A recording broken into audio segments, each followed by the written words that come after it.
Minibus Union.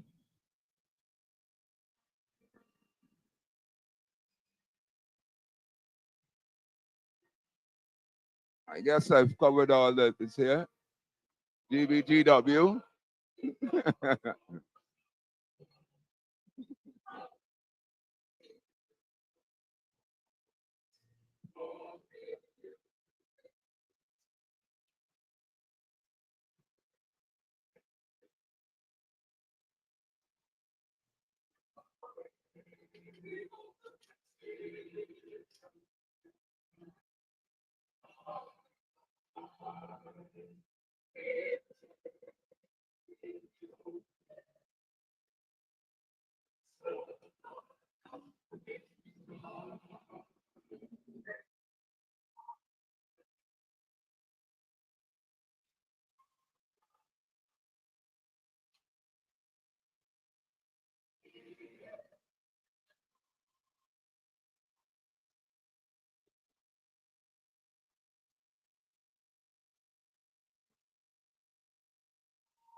All right, comrades, y'all can come. You can always go back and take those pictures.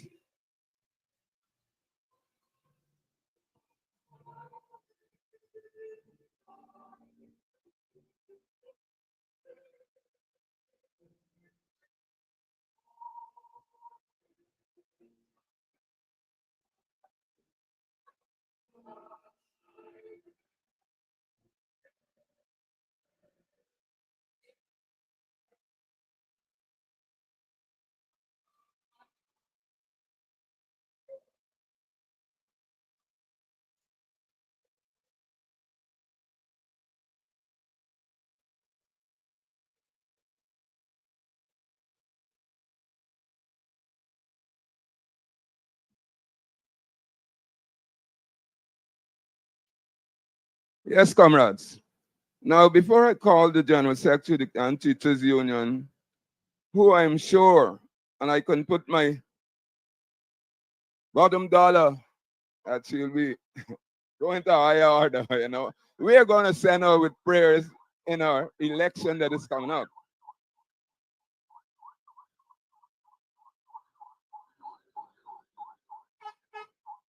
I'm going to just read something here that might indicate to you certain similarities then that pervades now.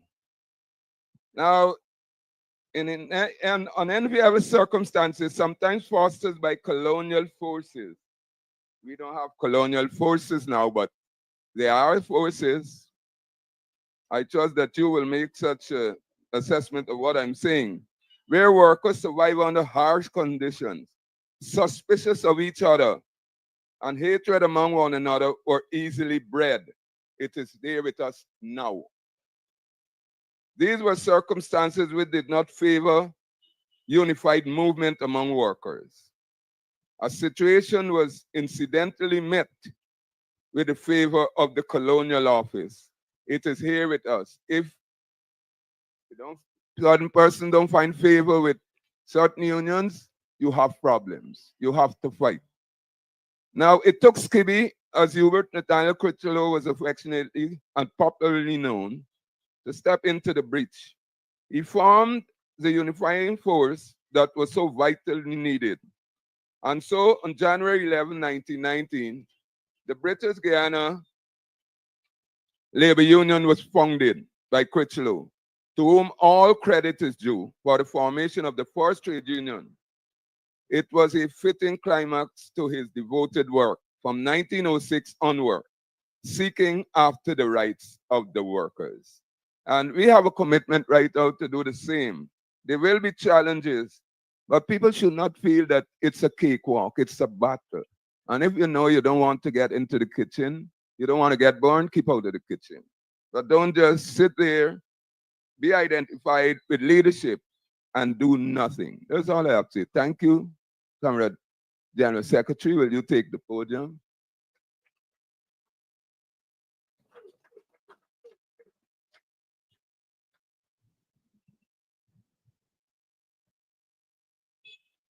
Good afternoon, everyone.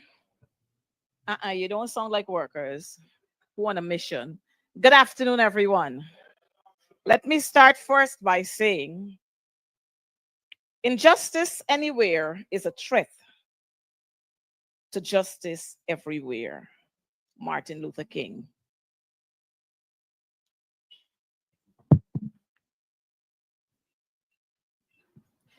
You see, this afternoon I came here planning to speak to some very, very, very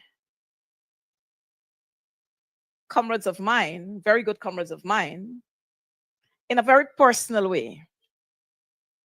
But unfortunately, not sure why, the people I really want to talk to, they're not here today. Anyhow, the work of the trade union must go on. You're not hearing me. The work of the trade union must go on. And so, comrades, brothers, sisters of the working class, distinguished leaders of the trade union movement, members of civil society, and our special guests.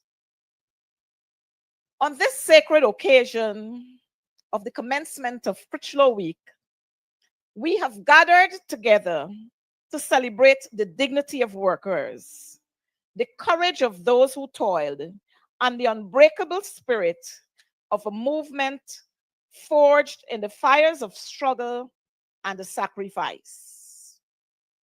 We gathered here not merely to commemorate history, but to charter a bold future for the cause.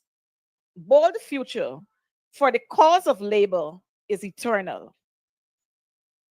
In this charter, we must secure fairness, dignity, and justice for all who labor in this our beloved country. Let me bring it closer home under these headings. 1, the legacy we inherit. We stand today, the legacy we inherit, that's number 1. Today we stand on the shoulders of giants. Chief amongst them were Hubert Nathaniel Critchlow, the father of trade unionism. He shattered glass ceilings and carved the path so that the working class could be recognized, rewarded, and placed at the table of power. Critchlow's vision was uncompromising. He envisioned trade unions as a bastion of strength, integrity, and a collective power, never as a mere accessory to the powerful, to those who are powerful. His mission was clear: the emancipation of the working man and woman. His mission was clear: the emancipation of the working class man and woman for exploitation, indignity, and voicelessness. Today, his spirit calls us to action. And let me repeat that. Today, his spirit calls us to action. The current challenges facing the working class. As we reflect on labor today, we must do so with honesty and clarity. The starvation of wages has left too many of our workers grappling with starvation level incomes. Many of our working class folks are unable to meet the most basic because of cost of living. Despite a dashing 10% salary increases in this oil-rich economy for public servants, teachers, and nurses in 2024, the rising cost of living has outplaced these adjustments, leaving many still struggling. The stifling of industrial actions The criminalization of workers' protest and the subtle erosion of labor rights threaten the very fundamentals of democracy and freedom. The High Court's ruling in April 2024, which deemed the teachers' strike as being legal and ordered the government to reinstate and continue the deduction of the monthly dues and not to deduct any monies from the teachers' salaries from the days that they were out, underscores the importance of upholding workers' rights to protest. The disregard for lawful rulings, such as this government's continued non-compliance with the Court of Appeals decision, affirming the Guyana Teachers Union's right to have their dues fully deducted, reflects a troubling disdain for the rule of law and the sanctity of collective bargaining. We must recognize that workers' rights are not gifts bestowed upon them at the pleasure of the state. These are entitlements, which are hard earned through blood, sacrifices, and unwavering solidarity. The role of us as trade union leaders. I beckon you to a call of integrity. In these perilous times, the role of trade union leadership becomes even more critical. Let us be clear. Collective bargaining must be rooted in transparent, democratic, and principled advocacy. It cannot and must not be hijacked by a few who allow themselves to be subsumed into the machinery of political, personal, or corporate interest. It is an ethical abomination when those entrusted with protecting workers' rights instead become tools for the very forces that suppress them. The sacred principle that no one can serve two masters at the same time, as is written in Matthew 6:24, resonates here with profound urgency. It must be noted that no union leader can credibly defend workers while simultaneously serving diametrically opposed political or employers' agenda that conflict with the interest of the very workers they pretend to serve. To do so is a betrayal of the movement. To do so is to cheapen the sacrifices of our forefathers and mothers and to corrode the moral authority of organized labor. Our mandate is singular, and that is to serve the working class openly, fearlessly, without compromise and unwavering resolve. Strengthening the movement. Comrades, unity and renewal is the only way by which we could strengthen this movement.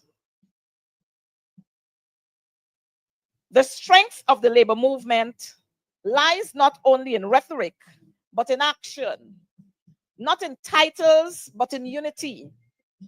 We must rebuild a labor movement. We must be able to rebuild a labor movement that is unified in principles and unafraid. We must foster a new era of leadership that is independent of partisan capture, transparent dealings, and unrelenting in its defense of the rights and dignity of every worker, from the teacher to the nurse, from the stevedore to the clerk. Unity is not an aspiration, and let me repeat that. Unity, it's not an aspiration. It is an imperative fragment. It is imperative.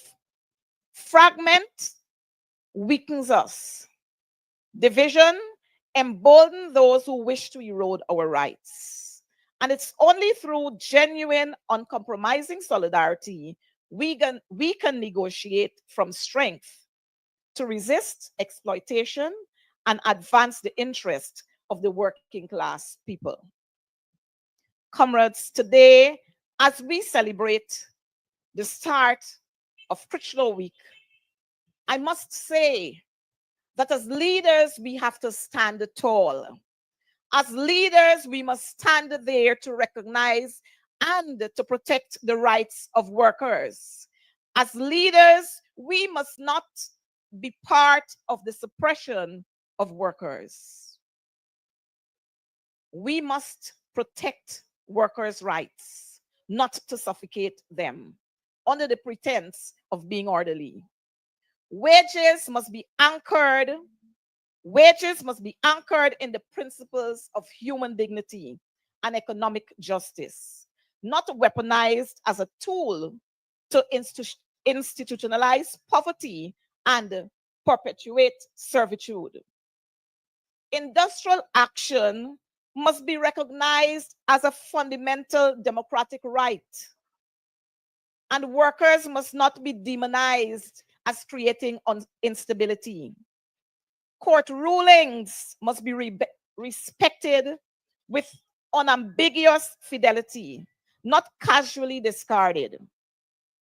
My comrades, we demand today, tomorrow, and every day we must demand that the government must abandon its hollow rhetoric and respond with tangible, transformative policies that provides the working class with a livable and wealth-generating income.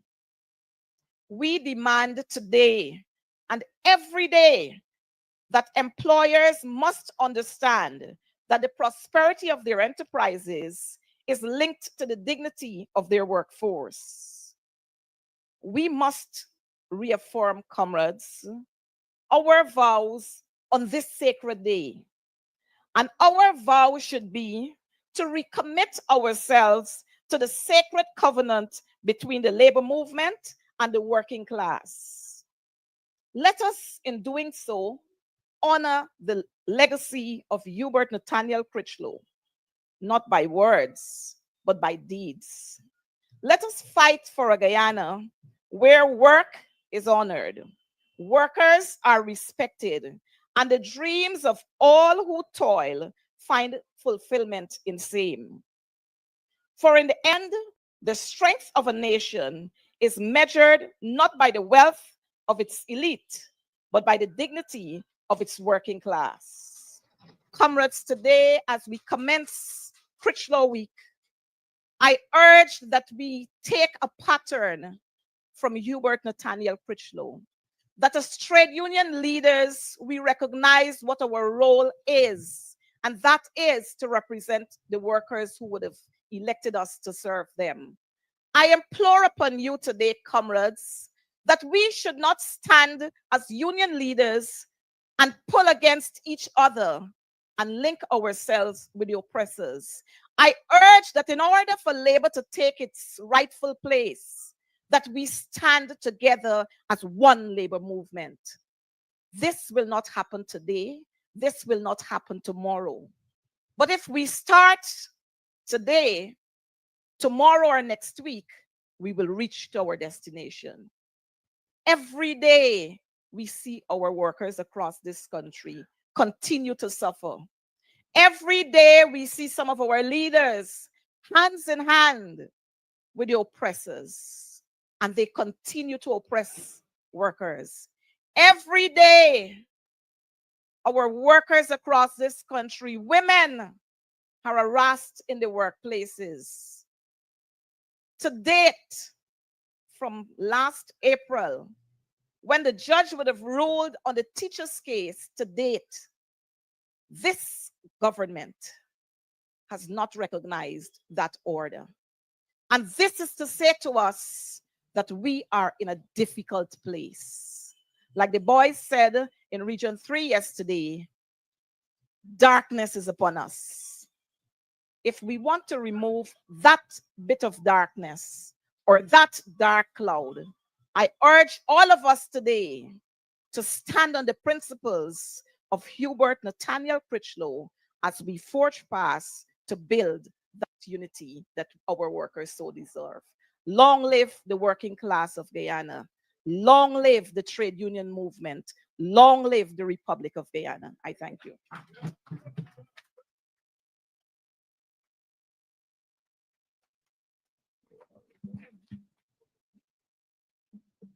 Thank you, Current General Secretary. Um, I know that you have a hell of a job to do at your union in Parliament along with your colleagues. Just to digress a bit, you would have made, or even the chief whip would have made some observation from the girl that would have died. And instead of, we speak about one Guyana, and instead of those persons acknowledge the fact that somebody would have done something wrong, they attack the persons who speak about what they're doing and what was bad about what happened. And we got to stop this nonsense. Now, before we get our solidarity song, I'd like to identify something the secretary would have said. She consistently spoke about using the word comrade. And I'll tell you what this comrade thing is about. When Critchlow came from Russia, he introduced the word comrade. While denoting the solidarity it does, was enthusiastically accepted by the entire Caribbean. So in 1975, comrade became the official address of the Cooperative Republic of Guyana. Another supportive symbol was the custom of wearing red shirts, which he also observed on his visit to the Soviet Union, to denote the struggles of the working class. Why I bring that other part about this red shirt. I was walking today and a man, I ran out, beep, beep, beep, beep, beep, beep. No? I got friend of mine, beep, beep, beep. No? Yeah, But they don't understand that before that, all of that, there was this, and it has to do with solidarity. People might create a kind of political thing with it now, but that's not what it is about. But yet still, we will always, because all I keep to buy you, Broadway, you pay the people, you understand me? So you gotta live with that. You know? Now we got to remember that Pritchard would introduce adult suffrage, right? Where one man, one vote, 8 hours work, the kind of stuff. And it's something that we got to guard doggedly. Why I say this is that every year, if you would allow me, we would invite all the unions in this country, FITOG or everybody. They never turn up. You're saying one Guyana stuff. When the present opposition was in power, they turn up. They asked us to, we're going to march together. When we going in the park, we're going to do workers that stick together. From the time there would have been a change of government, they talk to me. The thing about it is that you've been invited there, you give an indication that you want to come at the last moment to renege on that arrangement. We love them. No, but I don't know what is the agenda they're peddling, but we need to stick together for workers, But what you find is some workers may have an increase or percentage increase, depends on whom you are. And somewhere along the line, we have to fight. It is going to be a battle because the colonials would have done a real damage to this society by creating separation, But we will survive, we will come out on top. And I trust that our senator parliamentarians are here, that they can also push the cause of labor up there for us. We will do the rest down here, Because we have lost many workers since last year. We have lost 2 young workers only, I think, a couple of weeks ago. They were workers, but they were killed in Linden. They were the big They were providers to their family, the only providers, and they were workers, and we have to take note of that. Now, can we have our program say solidarity forever? Oh.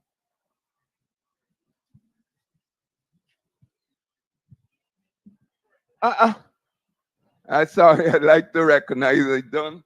You see what I don't understand with this person? They on the fighting on the West Bank, this, da.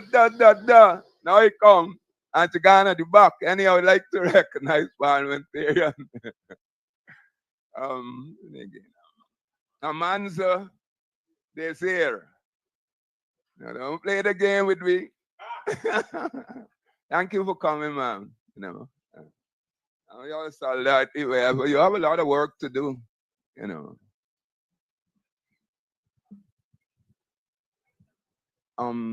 I okay.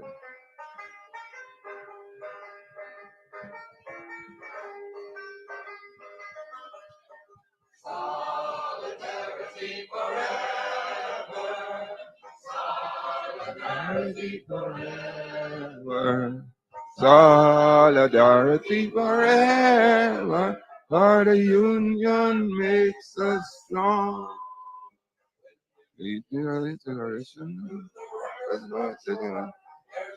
No other other than the sun.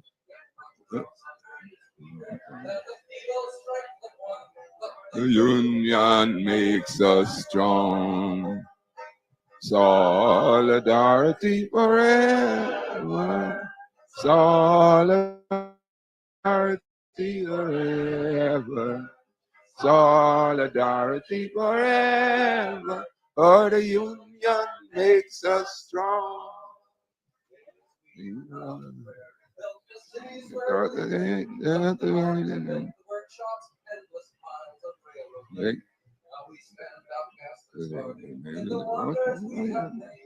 For the union makes us strong.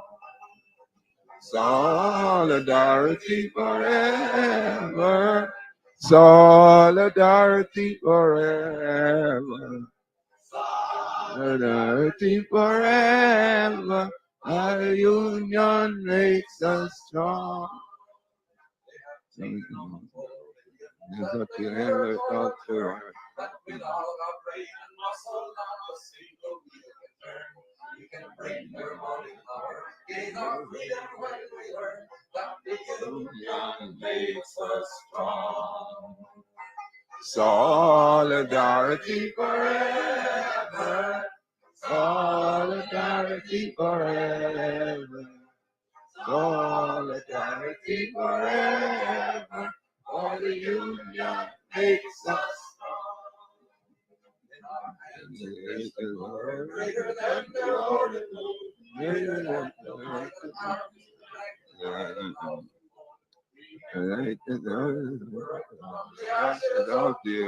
For the union makes us strong. Solidarity forever. Solidarity forever. Solidarity forever. For the union makes us strong.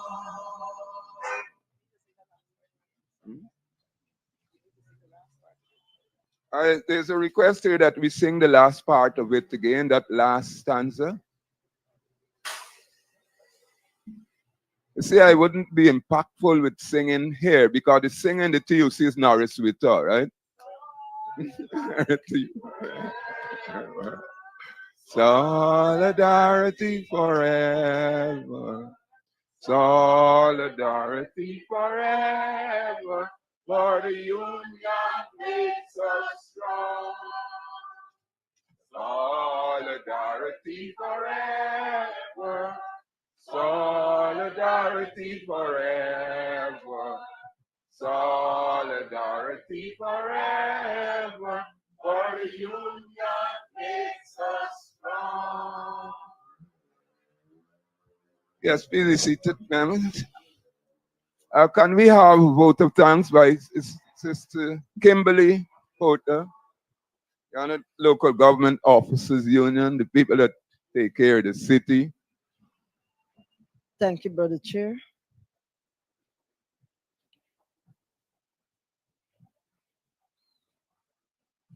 It's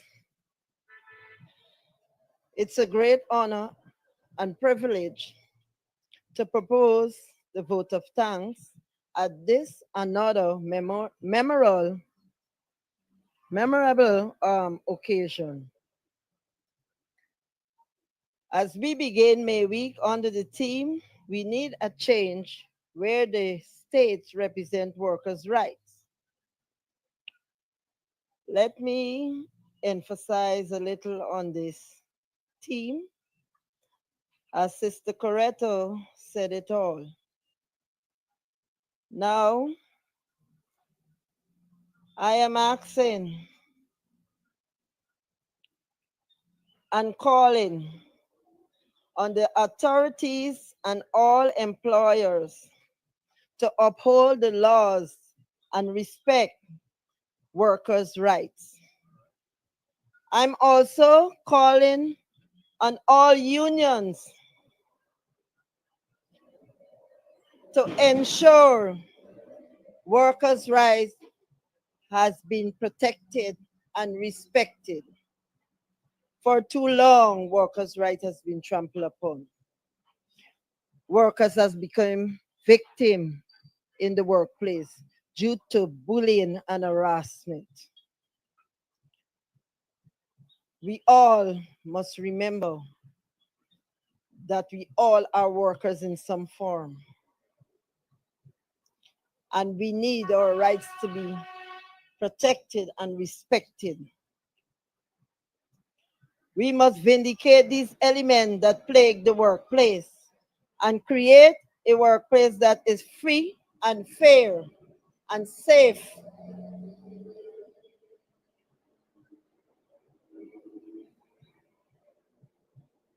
Let me thank God for making today occasion a resounding success. To Comrade Hamilton Green, our former Prime Minister and Mayor of Georgetown. Thank you. You always around. You always here. You never give up. To our former Mayor, Jubraj Nurain. Thank you for being here with us today. To Comrade Ronald Allen Austin. Thank you for being here with us today. Comrade Christopher Jones. The sister Amanda. I forget her, her title. Amanda. Thank you for being here. To all the other special guests. Thank you for being here. We are grateful to have you among us today to celebrate this special occasion. To all the presidents and general secretaries, union members, thank you for making this occasion a success. To the speakers, thank you for your presentation. We hear you. Your message was well sent. To Brother Witter, President of the GTUC, General Secretary, Brother Lincoln Lewis,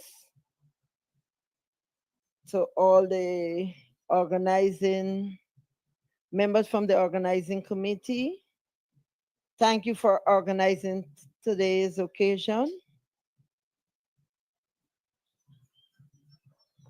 Without you, we cannot have this occasion celebrated today. So we are very grateful for the organizing. Brother Chair, thank you for chairing.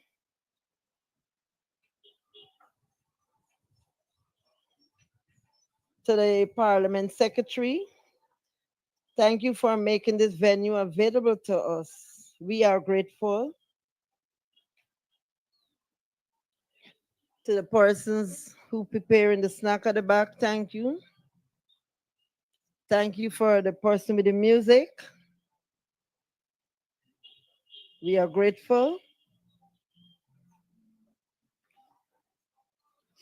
Again, with warm, sincere love and gratitude, the Ghana Trade Union Congress wishes to thank all of you who take time out to celebrate this memorable occasion as we begin May Week activity.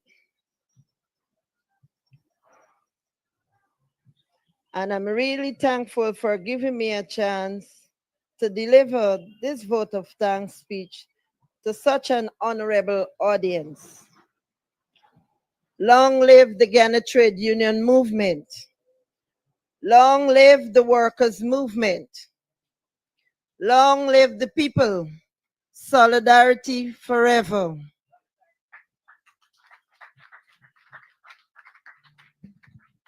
Thank you, Sister Kimberly. If there are any persons who Sister Kimberly may not have mentioned, it's not that she finds you less important. So on behalf of those persons, I say thank you for being here with us. Now shall we have the national anthem? We sing the last stanza.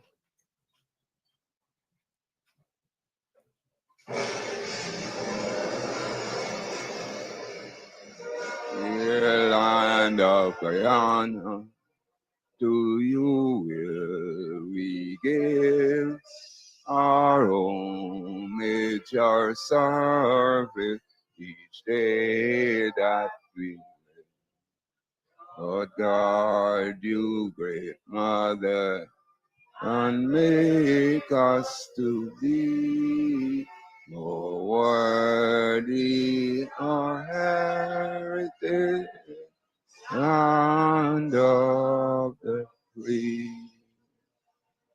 Thank you, comrades. The struggle continues. How is the time you just mingle and have your discussions, whether politically or church-wise or what? Right, sir. No, sir. Huh? Comrades, now that this ceremony is over, as the oldest person here and one who has been in the struggle for 7 decades, I congratulate all of those who spoke. I want to leave this very brief sentence with you. What you see happening today, comrades, is a repeat of our old imperial history, where those in charge have developed an attitude which say, as they did years ago, that we punt up. It's a dangerous attitude, very dangerous, because whatever they do, they feel they are right about it. The last silly statement by our head of state about blocking roads is absolute nonsense. They taught us to burn cane.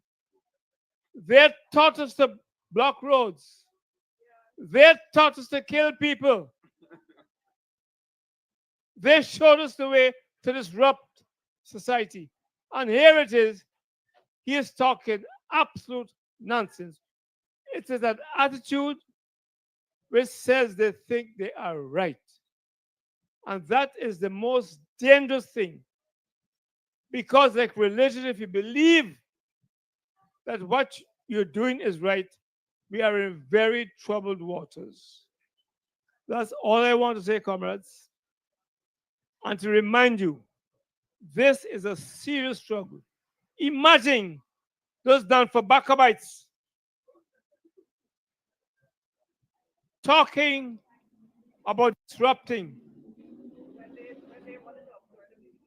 We admire the British Empire. built on disrupting India and Africa,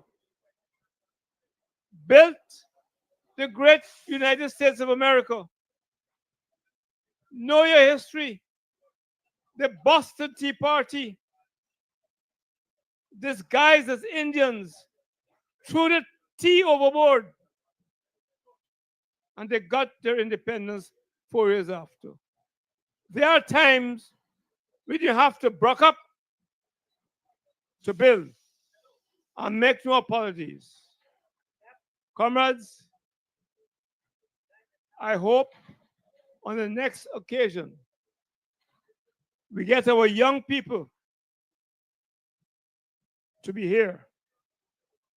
And if given the opportunity, I will give them a resume of our history so they cannot be fooled by rhetoric. Last week, I heard a glorious speech for how many schools they're building. And yet, teachers had to take to streets to get a living wage. What damn nonsense is that? You're building schools and you don't want to pay teachers. Comrades, I don't want to talk too long. But I want to offer this movement an opportunity to link the past with the present. Because unless our young people understand the dangerous situation we're in, by a cabal that feels they are given God's right to rule, we Banwari is in trouble. Thank you. Yes, sir. Thank you, Comrade Prime Minister, former Mayor. Long life. This is the epitome of what it is to last long. You gotta let me know where eating and where's exercise with, you know. Thank you for coming, sir.